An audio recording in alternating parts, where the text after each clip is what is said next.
Hi everyone and welcome to Smart Culture Education. This is the place where we make learning simple, clear and engaging.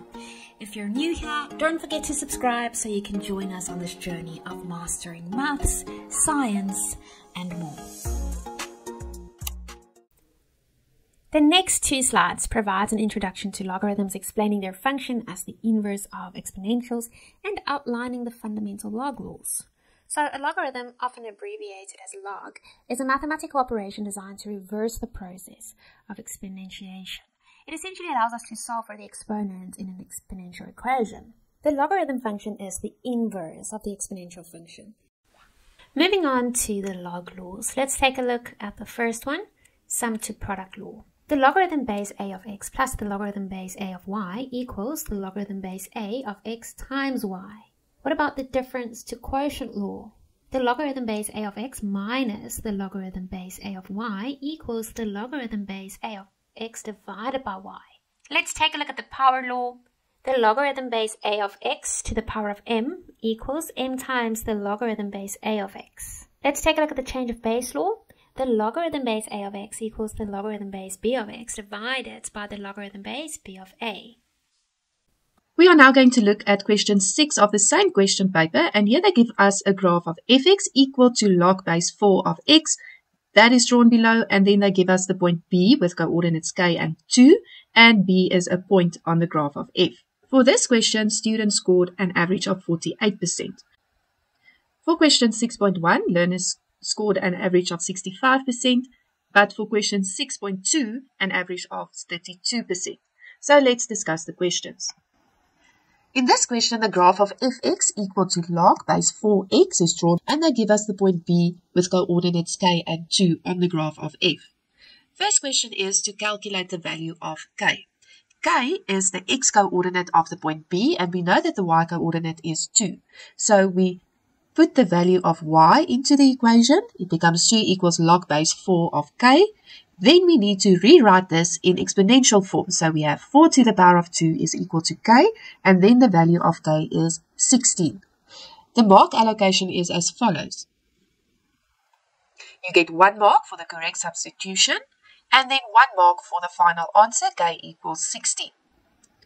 In the second question, they ask us to determine the values of x for which fx is bigger or equal to -1 and smaller or equal to 2. So what we do is we go and determine the x value when y is equal to -1 and the x value for which y is equal to 2. And then those are the values for which fx is between -1 and 2. So if y is equal to -1, we have -1 equals log base 4 of x, and that means x is equal to a quarter. And in the previous question, we determined that if y is 2, x is equal to 16. So that means that x has to be bigger or equal to a quarter and smaller or equal to 16. Or you can also write it in interval notation. X is an element of a quarter up to 16, and you use square brackets since both the quarter and the 16 is included. The mark allocation for this question is as follows. You get 1 mark if you determined x equals a quarter, and then you get 1 mark for the final answer. Let's look at some common mistakes. At question 6.1, many students were unable to solve the logarithmic equation correctly because they did not write the equation correctly in exponential form. So please make sure of that. Then in question 6.2, the students did not interpret the question correct. They did not realize that they had to determine an x value when y is equal to -1. And that means that they gave an incorrect answer of x bigger or equal to 0 and smaller or equal to 60. In the next slide, we'll look at question 6.3 and 6.4. For question 6.3, learners scored an average of 68%, and for question 6.4, 29%. Let's look at the questions. Question 6.3 asks us to write down the equation of f inverse in the form y equals. Now the equation of fx is log base 4 of x. And when you determine the inverse of a function, you reflect the function over the line y equals x. That means you are going to swap the y and the x in the equation of the function. So if y is equal to log base 4 of x, You swap x and y, and then x is log base 4 of y. And now you have to make y the subject of the equation, so we are going to write it in exponential form, and then y is equal to 4 to the power of x. And this is then the inverse of the function f. Let's look at the mark allocation. You get 1 mark for swapping the x and y, and 1 mark for the final answer, y equals 4 to the power of x. Let's now look at question 6.4. This question asks for which values of x will x times f inverse x be smaller than 0. Remember, smaller than 0 means negative. And if you think back to what you've learned in grade 8, you know that a positive times a negative gives you a negative, and a negative times a positive gives you a negative. So for this product to be negative, we have to look at the graph and figure out where will x be negative and f inverse positive. And vice versa, where will x be positive and f inverse negative. So let's look at the graph of f inverse. F inverse is the function y equals 4 to the power of x.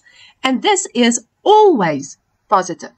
So for the product of x and f inverse to be negative, it means then that since f inverse is always positive, x has to be negative. So if we look at a graph, where are all the x values negative? X values are negative when they are smaller than 0. So the x values for which x times f inverse x is smaller than 0 are all the x values smaller than 0. This answer can also be written as x element of minus infinity to 0, and both round brackets since they are excluded. Let's look at the mark allocation. This counted 2 marks, and you get 2 marks for the answer. Let's look at some common errors that students made. Now at 6.3, many students understood that they had to swap the x and y in order to obtain the inverse of the function f, but once again, they struggled to convert the logarithmic form to exponential form, and that resulted in an incorrect answer in the y form.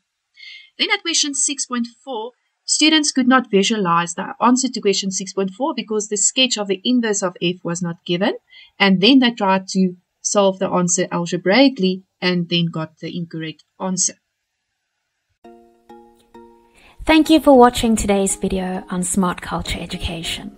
If you found it helpful, don't forget to hit the like button and subscribe to the channel. And if you want to stay updated, tap the notification bell so you never miss our next lesson. See you in the next video.